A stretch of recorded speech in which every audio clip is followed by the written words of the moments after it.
Hello everyone, welcome my YouTube channel. Massive rocket attacks affected the work of half of EBA businesses in Ukraine. The Russian missile attacks on Ukrainian infrastructure in October affected the work of almost half of the companies of the European Business Association, EBA, writes The Village. EBA is the largest business association in Ukraine, which includes almost 1,000 European, Ukrainian and international companies, such as Google, DCH, Bosch, LifeCell, Glovo and others. 47% of surveyed businesses reported that the shelling had a negative impact on their work.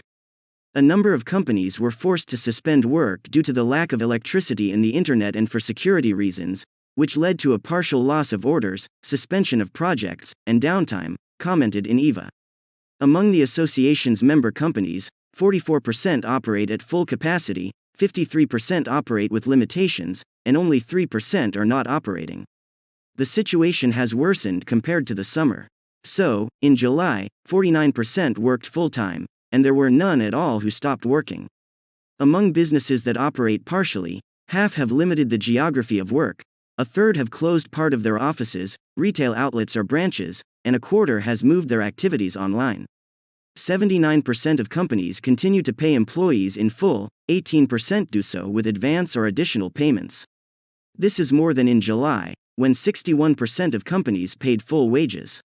15% of businesses cut wages, 8% were forced to send employees on unpaid leave. Another 7% are cutting staff. 85% of EBA companies have employees who enjoy temporary protection status abroad. 61% of surveyed companies have up to 10% of their staff abroad, 20% of companies have 10 to 40%. In 4% of businesses, more than 40% of the team is located abroad. 73% of businesses claim they have enough financial resources for operation and development. The period of financial stability is estimated by 61% of companies to be a year or more. In the summer, this indicator was 46%. Another 26% expect to be financially stable for 6 months, and only 6% expect it to be several months. 5% of companies have no financial reserves. In July, they were 2%. 47% of businesses have lost property or assets directly due to hostilities. For 40%, these are losses of up to $1 million, another 35% reported losses in the range of $1 - 10 million, and 15% reported losses of more than $10 million.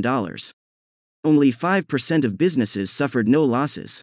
At the same time, 57% of businesses support workers who protect the country, 47% help financially, 43% with products, 24% with services, 17% with medicines, and 14% with means of protection. 83% of businesses are ready to join the post-war reconstruction of Ukraine. Russia hits Ukraine homes, evacuates Kherson, warns of dirty bomb.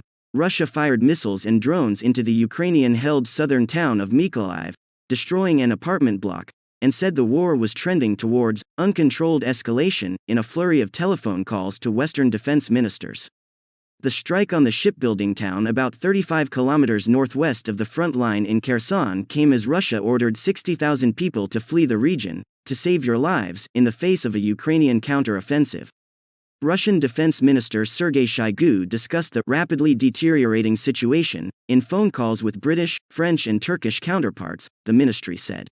He also spoke by phone with U.S. Defense Secretary Lloyd Austin for the second time in 3 days. The Pentagon said Austin told Shoigu he rejected any pretext for Russian escalation. Without providing evidence, Shoigu said Ukraine could escalate by using a dirty bomb, or conventional explosives laced with radioactive material.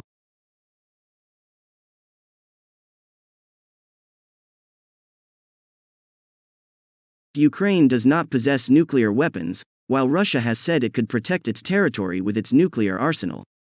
Ukrainian Foreign Minister Dmytro Kuleba rejected the accusation as absurd and dangerous, adding, "Russians often accuse others of what they plan themselves." In a joint statement after the talks, Britain, France and the United States said they were committed to supporting Ukraine for as long as it takes, and rejected Russia's warning about a dirty bomb. Our countries made clear that we all reject Russia's transparently false allegations that Ukraine is preparing to use a dirty bomb on its own territory, they said.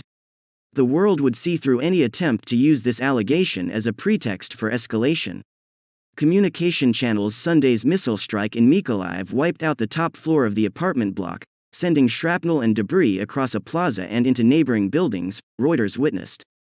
No fatalities were recorded. After the first blast, I tried to get out, but the door was stuck, said Alexander Mezanov, 50, who was woken from his bed by the blasts. After a minute or two, there was a second loud blast. Our door was blown into the corridor. On Sunday, Ukraine's general staff said anti-aircraft defenses had shot down 12 of Russia's Iranian-made Shahed-136 attack drones in the past 24 hours.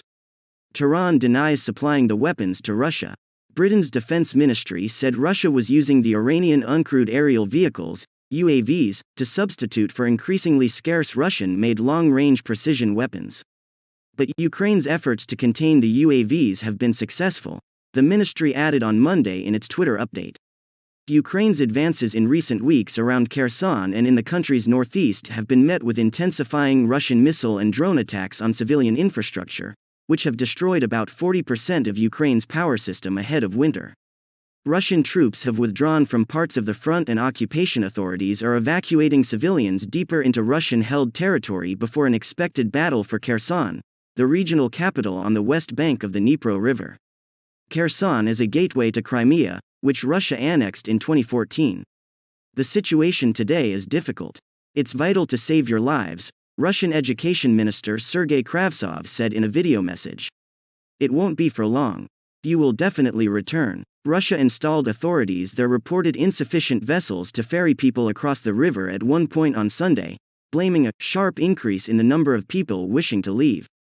About 25,000 people have been evacuated since Tuesday, the Interfax news agency said.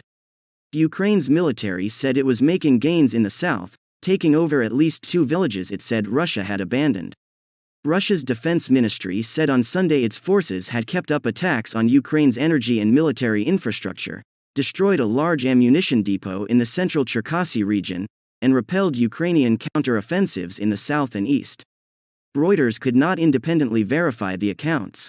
Ukrainian President Volodymyr Zelensky said the Russian attacks on energy infrastructure had struck on a very wide scale. With the war about to start its 9th month and winter approaching, the potential for freezing misery loomed.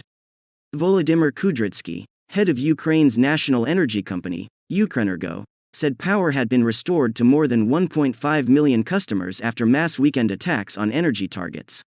Moscow denies targeting civilians in what it calls the special military operation in Ukraine. Ukraine also accused Russia of hampering a deal on grain exports via the Black Sea, saying its ports were working only at 25% to 30% capacity. Good day to everyone.